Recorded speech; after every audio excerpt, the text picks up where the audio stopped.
अस्सलाम वालेकुम भाई। ये डोलेंस का फ्रिज है, पुराना मॉडल है। तो इसको जो ना चलते हुए बंद करके रखे है, अभी दोबारा से चला रहे हैं तो इसका जो कंप्रेसर है वो स्टार्ट नहीं होता। तो ये आप देखेंगे 5-6 सेकंड चल के बंद हुआ है। तो इसको हमने काटा है, काट के वेंडिंग हमने बाहर निकाली है। ये इसका वेंडिंग है। तो यहाँ पे थोड़ा सा फॉल्ट महसूस हो रहा है और इसको सही से चेक करेंगे खोल के। और इसका जो रूटर पिस्टन है वो मैं आपको दिखा दूँ।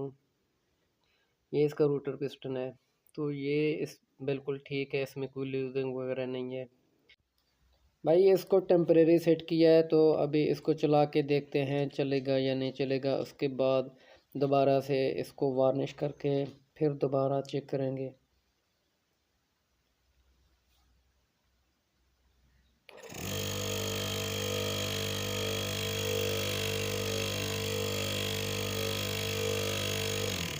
तो ये सही हो गया है।